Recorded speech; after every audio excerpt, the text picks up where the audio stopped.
Good morning ಸ್ನೇಹಿತರೆ. ಇವತ್ತು ಗುರುವಾರ ಆಗಿರೋದ್ರಿಂದ ಬೆಳಗ್ಗೆನೆ ಬೇಗನೆ ಎದ್ದು ಸ್ವಲ್ಪ ಅಕ್ಕಿ ತಗೊಂಡು ಆಚೆ ಕಡೆ ಗುಬ್ಬಚ್ಚಿ ಮರಿಗಳು ಬರುತ್ತೆ, ಗುಬ್ಬಚ್ಚಿ ಮರಿಗಳಿಗೆ ಸ್ವಲ್ಪ ಅಕ್ಕಿಯನ್ನು ಹಾಕಿದೆ. ಅಕ್ಕಿ ಹಾಗೂ 2 ಕೋಳಿ ಇದೆ, ಅದು ಡೈಲಿ ಮನೆ ಹತ್ರ ಅಕ್ಕಿ ಹಾಕಿದ ತಕ್ಷಣ ಬಂದು ತಿನ್ನುತ್ತೆ. No comments, no comments. ಇಲ್ಲ ಸರ್.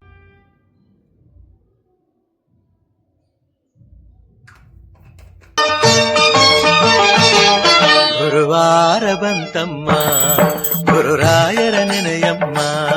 ಗುರುವಾರ ಬಂತಮ್ಮ, ಗುರುರಾಯರ ನೆನೆಯಮ್ಮ. ಸ್ಮರಣೆ ಮಾತ್ರದಲ್ಲಿ ಕ್ಲೇಶ ಕಳೆದು ಸದ್ಗತಿಯ ಕೊಡುವ ನಮ್ಮ ವಾರ ಬಂತಮ್ಮ, ಗುರುವಾರ ಬಂತಮ್ಮ. ಮನೇಲಿ ತಿಂಡಿಗೆ ಅಂತೇಳಿ ಪುಳಿಯೋಗರೆ ಮಾಡಿದರು. ಪುಳಿಯೋಗರೆ ಹಣ್ಣು ತಿಂದ್ಬಿಟ್ಟು ಇವತ್ತೇನಾದರೂ ನನ್ನ ಹೆಂಡತಿಗೆ ತಿನ್ನೋಕ್ಕೆ ಮಾಡಿಕೊಡ್ಬೇಕು ಅಂತೇಳಿ.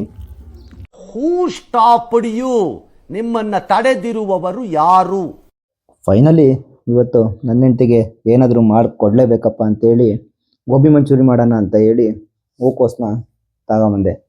ಹೂಕೋಸು ತಗೊಂಬಂದು ಚಿಕ್ಕ ಚಿಕ್ಕದಾಗೆ ಕಟ್ ಮಾಡಿಕೊಂಡೆ. ಹಾಗೆ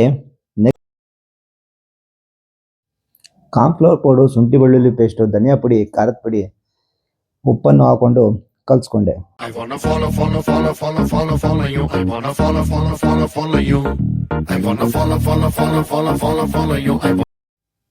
ಉಪ್ಪು ಮತ್ತು ಅರಿಶಿನ ಹಾಕಿ ಬಿಸಿನೀರಲ್ಲಿ ಬೇಯಿಸ್ಕೊಂಡಾದ ನಂತರ ಗೋಬಿ ಮತ್ತು ಎರಡನ್ನೂ ಕಲಿಸ್ಕೊಂಡು ಎಣ್ಣೆಯಲ್ಲಿ ಫ್ರೈ ಮಾಡಿಕೊಂಡೆ.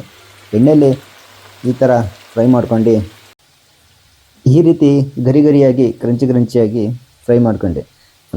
ಈರುಳ್ಳಿ, ಹಸಿಮೆಣಸಿನ್ಕಾಯಿ, ಸೋಯಾ ಸಾಸ್, ಚಿಲ್ಲಿ ಸಾಸ್ ಹಾಗೂ ಟೊಮೊಟೊ ಸಾಸ್ ಹಾಕೊಂಡು ಈ ಥರ ಗ್ರೇವಿ ಮಾಡ್ಕೊಂಡು ಫೈನಲಿ ಗೋಬಿನ ಮಿಕ್ಸ್ ಮಾಡಿ ಗೋಬಿ ಮಂಚೂರಿ ರೆಡಿ ಆಯಿತು. ನನ್ನ ಹೆಂಡತಿಗೆ ಗೋಬಿನ ತಿನ್ನೋಕೆ ಅಂತ ಕೊಟ್ಟೆ. ಎಲ್ಲರಿಗೂ ಥ್ಯಾಂಕ್ ಯು ಫಾರ್ ವಾಚಿಂಗ್ ಹೇಳ್ತಾ, ನಿದ್ದೆ ಎಂಬುದು ಎಷ್ಟು ಅದ್ಭುತವೆಂದರೆ ಬಂದರೆ ಎಲ್ಲವನ್ನೂ ಮರೆಸುತ್ತೆ, ಬರದಿದ್ದರೆ ಎಲ್ಲವನ್ನೂ ನೆನಪಿಸುತ್ತೆ. ಎಲ್ಲರಿಗೂ ಶುಭರಾತ್ರಿ. Good night.